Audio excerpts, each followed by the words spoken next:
이 시간 우리가 은혜 받은 하나님 말씀은 구약성경 이사야서 1장 1절에서 20절까지 말씀입니다. 제가 가진 성경으로는 구약성경 967페이지에서 968페이지에 있는 말씀이고요. 이사야서 1장 1절에서 20절, 좀 긴 말씀이지만 오늘 중요한 말씀드리기에 제가 한 절, 여러분들이 한 절 같이 교독합니다. 1절을 제가 먼저 읽습니다.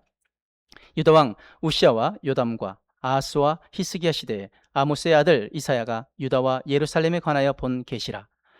하늘이여 들으라, 땅이여 귀를 기울이라. 여호와께서 말씀하시기를 내가 자식을 양육하였거늘 그들이 나를 거역하였도다. 소는 그 임자를 알고 나귀는 그 주인의 구유를 알건만은 이스라엘은 알지 못하고 나의 백성은 깨닫지 못하는도다 하셨도다. 슬프다 범죄한 나라여, 허물진 백성이요 행악의 종자여, 행위가 부패한 자식이로다. 그들이 여호와를 버리며 이스라엘의 거룩하신 이를 만홀히 여겨 멀리하고 물러갔도다. 너희가 어찌하여 매를 더 맞으려고 패역을 거듭하느냐. 온 머리는 병들었고 온 마음은 피곤하였으며 발바닥에서 머리까지 성한 곳이 없이 상한 것과 터진 것과 새로 맞은 흔적뿐이거늘 그것을 짜며 싸매며 기름으로 부드럽게 함을 받지 못하였도다. 너희의 땅은 황폐하였고 너희의 성읍들은 불에 탔고 너희의 토지는 너희 목전에서 이방인에게 삼켜졌으며 이방인에게 파괴됨 같이 황폐하였고 딸 시온은 포도원의 망대같이 참외밭의 원두막같이 에워싸인 섬같이 겨우 남았도다. 만군의 여호와께서 우리를 위하여 생존자를 조금 남겨두지 아니하셨다면 우리가 소돔 같고 고모라 같았으리로다. 너희 소돔의 관원들아 여호와의 말씀을 들을지어다. 너희 고모라의 백성아 우리 하나님의 법에 귀를 기울일지어다. 여호와께서 말씀하시되 너희의 무수한 재물이 내게 무엇이 유익하뇨. 나는 순양의 번제와 살찐 짐승의 기름에 배불렀고 나는 수송아지나 어린 양이나 순염소의 피를 기뻐하지 아니하노라. 너희가 내 앞에 보이러 오니 이것을 누가 너희에게 요구하였느냐. 내 마당만 밟을 뿐이니라. 헛된 재물을 다시 가져오지 말라. 분향은 내가 가증히 여기는 바요. 월삭과 안식일과 대회로 모이는 것도 그러하니 성회와 아울러 악을 행하는 것을 내가 견디지 못하겠노라. 내 마음이 너희의 월삭과 정한 절기를 싫어하나니 그것이 내게 무거운 짐이라 내가 지기에 곤비하였느니라. 너희가 손을 펼 때 내가 내 눈을 너희에게서 가리고 너희가 많이 기도할지라도 내가 듣지 아니하리니 이는 너희의 손에 피가 가득함이라. 너희는 스스로 씻으며 스스로 깨끗하게 하여 내 목전에서 너희 악한 행실을 버리며 행악을 그치고 선행을 배우며 정의를 구하며 학대받는 자를 도와주며 고아를 위하여 신원하며 과부를 위하여 변호하라 하셨느니라. 여호와께서 말씀하시되 오라 우리가 서로 변론하자. 너희의 죄가 주홍 같을지라도 눈과 같이 희어질 것이요 진홍같이 붉을지라도 양털같이 희게 되리라. 너희가 즐겨 순종하면 땅의 아름다운 소산을 먹을 것이요 너희가 거절하여 배반하면 칼에 삼켜지리라. 여호와의 입의 말씀이니라. 아멘. 함께 읽은 말씀을 가지고 마당만 밟는 신앙이라는 제목으로 함께 은혜를 나누길 원합니다. 우리가 수요 예배 때는 지금 다윗 시리즈로 함께 말씀을 나누고 있고요. 금요 예배 때는 하박국 강해로 함께 말씀을 나누고 있습니다. 그래서 우리 지난 주일도 다윗에 대해서 묵상했는데 이번 주일도 다윗 말씀을 좀 준비하다가 새벽 예배가 이제 시편에서 이사야 우리 매일 성경으로 이렇게 진행되어지면서 이사야서 1장을 또 말씀을 나누다가 이건 정말 우리 성도들이 놓치지 말아야 할 중요한 부분이다 생각되어져서 다시 이 말씀을 준비했습니다. 사람은 관계가 깨졌어도 습관은 계속할 수 있습니다. 부부가 마음은 이미 멀어졌는데도 같은 집에서 살아갈 수 있습니다. 부모와 자녀가 대화는 끊겼는데도 같은 식탁에서 밥을 먹을 수 있습니다. 겉으로는 관계가 유지되는 것처럼 보이지만 사실은 마음이 떠난 상태입니다. 신앙도 그렇습니다. 교회에 다닐 수 있습니다. 예배 드릴 수 있습니다. 기도도 할 수 있습니다. 봉사도 할 수 있습니다. 그런데 하나님과의 관계는 이미 멀어져 있습니다. 이사야서 1장은 바로 그런 사람들에게 주시는 말씀입니다. 이스라엘은 하나님을 버렸다라고 생각하지 않았습니다. 오히려 하나님 잘 섬긴다라고 생각했습니다. 왜냐하면 여전히 그들은 하나님께 제사를 드리고 있었기 때문입니다. 그러나 하나님은 전혀 다르게 보셨습니다. 뭐라고 말씀하십니까? 너희는 내 마당만 밟고 있다. 예배당에는 오지만 하나님께 오지 않는 신앙, 종교는 있지만 사랑은 없는 신앙, 형식은 있지만 관계는 없는 신앙이었습니다. 오늘 하나님께서 우리에게도 같은 질문을 던지십니다. 너는 지금 나를 예배하고 있느냐? 아니면 그저 형식적인 예배만 드리고 있느냐? 오늘 말씀을 통해 하나님께서 왜 이스라엘의 예배를 받지 않으셨는지, 그리고 하나님께서 지금도 우리를 어떻게 회복시키시기를 원하시는지 함께 묵상해 보길 원합니다. 먼저 죄의 시작은 하나님을 잊어버리는 것입니다. 이사야는 이스라엘의 죄악을 고발하면서 두 증인을 향하여 듣고 귀 기울일 것을 요청합니다. 2절 말씀, 하늘이여 들으라, 땅이여 귀를 기울이라. 여호와께서 말씀하시기를 내가 자식을 양육하였거늘 그들이 나를 거역하였도다. 하늘이여 들으라, 땅이여 귀를 기울이라. 이 말은 재판 시 증인이 적어도 2명이 되어야 한다는 신명기의 율법에 따라 영적 세계를 대표하는 하늘과 육적, 물질적 세계를 대표하는 땅을 증인으로 세웁니다. 그런데 이사야를 통해 하나님께서 가장 먼저 말씀하시는 이스라엘의 죄는 의외입니다. 내가 자식을 양육하였거늘 그들이 나를 거역하였도다. 하나님 먼저 이스라엘 백성이 율법을 어겼다라고 말씀하지 않으십니다. 자식된 이스라엘이 먼저 하나님의 사랑을 배반함으로 말미암아 부모와 자식의 관계가 무너졌다라고 말씀하십니다.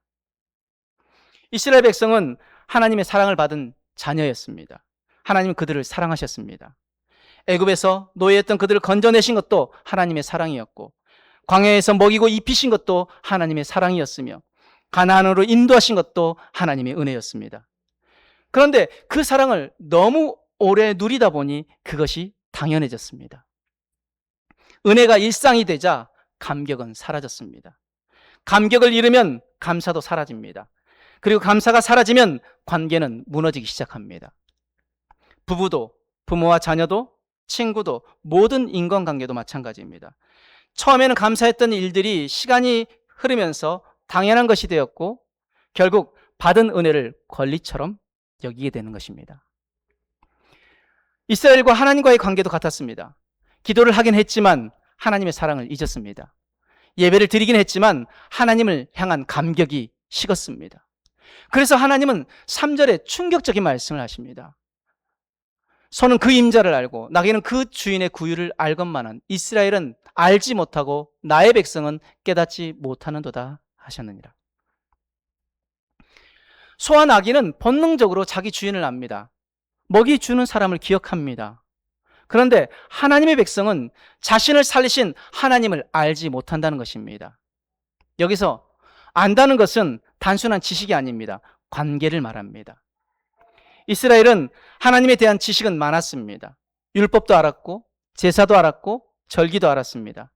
그러나 아버지 되신 하나님을 잃어버렸습니다. 오늘날도 마찬가지입니다. 성경을 많이 안다고 하나님 아는 것 아닙니다. 교회를 오래 다닌다고 하나님과 가까운 것도 아닙니다. 하나님을 아는 것은 하나님을 사랑하는 것입니다. 그분을 의지하는 것입니다. 그분 없이는 살 수 없음을 아는 것이고 고백하는 것입니다. 이것이 사라질 때 신앙은 껍데기만 남습니다. 그래서 하나님은 이들을 향해 4절에 이렇게 말씀하십니다. 슬프다 범죄한 나라요, 허물진 백성이요, 행악의 종자요, 행위가 부패한 자식이로다. 그들이 여호와를 버리며 이스라엘의 거룩하신 이를 만홀히 여겨 멀리하고 물러갔도다. 하나님이 슬프다라고 표현하십니다. 슬프다, 범죄한 나라요, 허물진 백성이요, 행악의 종자요, 행위가 부패한 자식이로다 탄식하십니다. 그런데 심판보다 먼저 보이신 것은 당신의 백성을 향한 하나님의 눈물이었습니다. 하나님께서 거절하신 것은 제사가 아니라 거짓된 예배였습니다. 이스라엘의 가장 큰 착각이 이것이었습니다. 우리는 아직 하나님을 믿고 있다. 왜 그렇게 생각했습니까? 예배는 계속 드리고 있었기 때문입니다. 제사는 계속 되었기 때문입니다. 절기도 지켰고 기도도 합니다. 겉으로 보면 신앙생활 잘 하고 있는 것처럼 보입니다. 그런데 하나님은 그 예배를 향하여서 11절에 이렇게 말씀하십니다. 여호와께서 말씀하시되 너희의 무수한 재물이 내게 무엇이 유익하뇨? 나는 순양의 번제와 살찜 진승의 기름에 배불렀고 나는 수송아지나 어린 양이나 순염소의 피를 기뻐하지 아니하노라. 너희의 무수한 재물이 내게 무엇이냐라고 말씀하십니다. 여기서 중요한 것은 하나님께서 제사 제도를 부정하신 것이 아니라는 것입니다. 제사는 하나님께서 직접 명령하신 것입니다. 문제는 제사가 아니라 예배자의 마음이었습니다.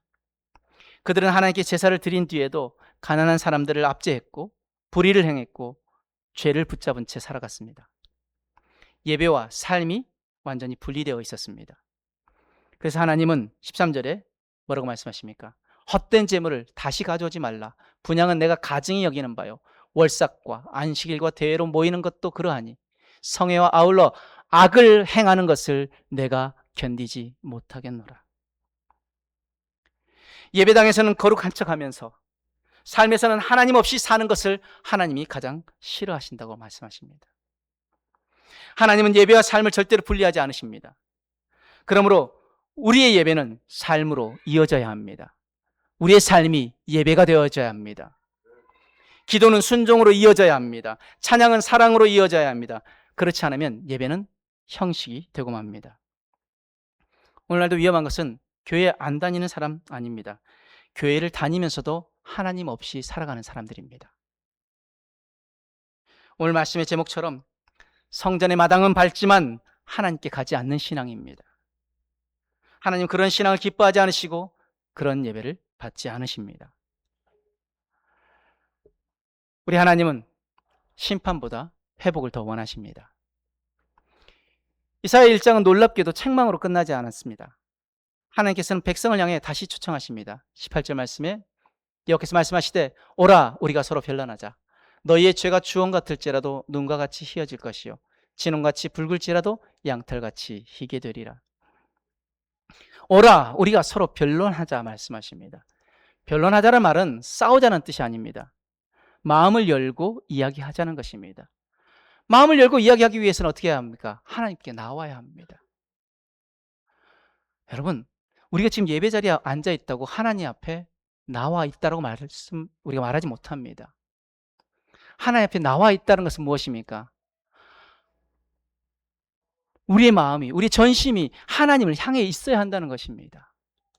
예배에 있지만, 우리가 예배 자리에 앉아 있지만 전혀 예배와 상관없이 하나님 받으신 예배가 아니라 그냥 이 자리에 습관처럼 그냥 앉아 있을 수 있습니다.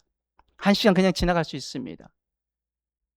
또 마치 부적처럼 예배 안 드리면 왠지 뭔가 좀 찝찝하고 한 주간 예배 안 드리면 뭔가 좀 내 삶에 어려운 문제가 다가올 것 같고 그래서 드리는 예배라면 여러분 이 예배는 세상 사람들이 점집 가서 부적 쓰는 거하고 뭐가 다릅니까?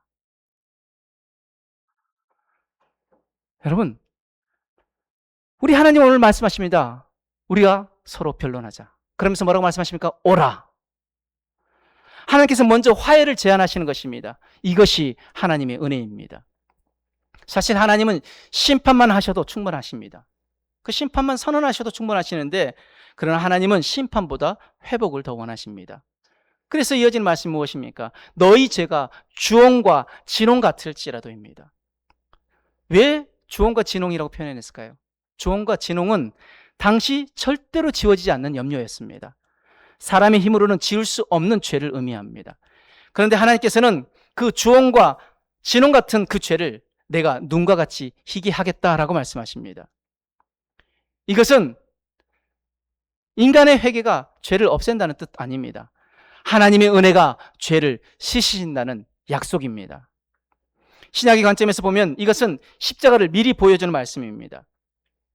예수 그리스도의 보혈만이 우리의 주홍과 진홍 같은 죄를 희게 하실 수 있습니다.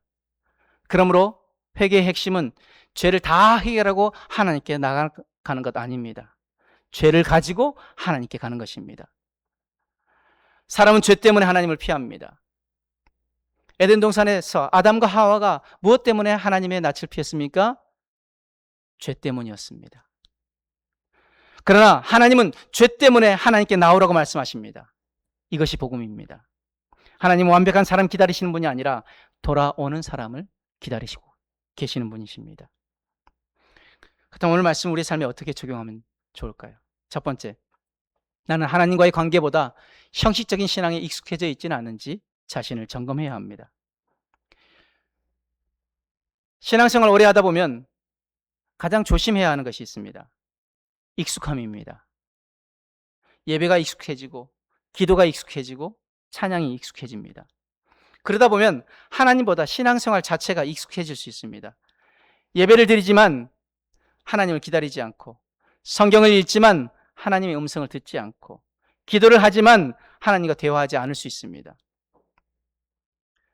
오늘 예배를 마친 후 스스로에게 질문을 해보시기 바랍니다.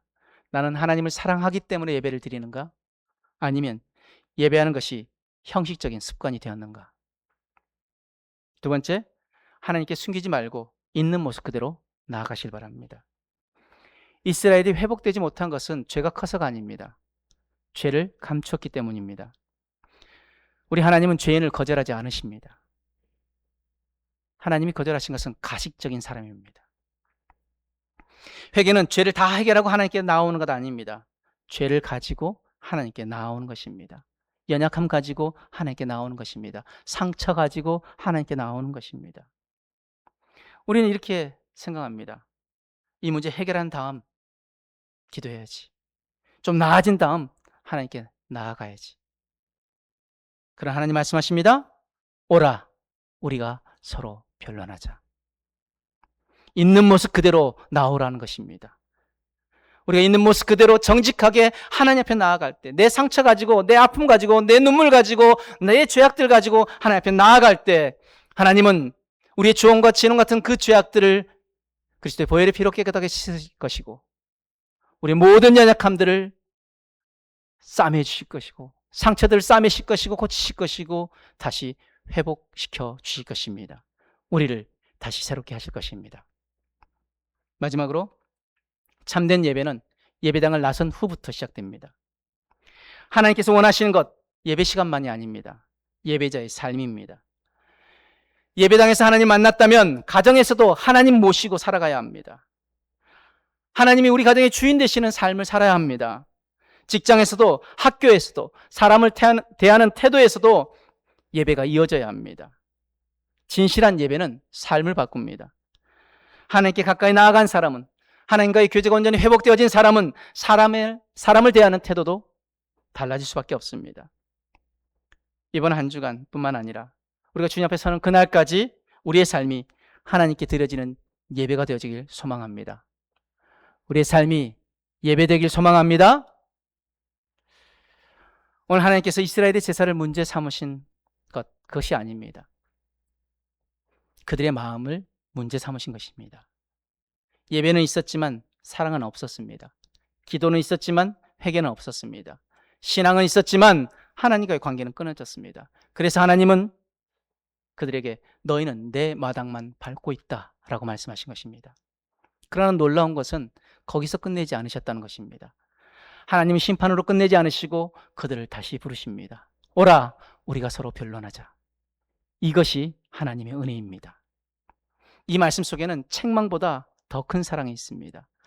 우리의 죄가 아무리 주홍과 진홍 같아도 하나님께 나아가기만 하면 눈과 같이 희게 하시겠다고 약속하십니다. 오늘 말씀은 예배를 드리지 않는 사람에게 주신 말씀이 아닙니다. 예배를 드리면서도 하나님과 멀어진 사람에게 주시는 말씀입니다. 그러므로 오늘 우리의 신앙이 마당만 밟는 신앙처럼 어느새 습관이 되어 있지 않는지 우리 자신을 돌아보길 원합니다. 예배를 드리지만 하나님을 사모하는 마음이 식어 있지는 않습니까? 기도는 하지만 우리의 마음을 온전히 열고 하나님 앞에 나아가야 하는데 그저 입술로만 우리가 고백하고 있지는 않습니까? 오늘 하나님께서 우리에게 다시 말씀하십니다. 내게 오너라. 있는 모습 그대로 오너라. 내가 너를 깨끗하게 하겠다. 내가 너를 치료하겠다. 내가 너를 다시 살리겠다. 그리고 다시 우리의 관계가 회복되길 원한다. 사랑하는 성도 여러분, 신앙의 본질은 형식적인 종교 생활이 아니라 하나님과의 관계입니다. 그러므로 오늘 우리는 마당만 밟는 신앙을 버리고 온 마음으로 하나님께 나아가는 참된 예배자가 되기를 소망합니다.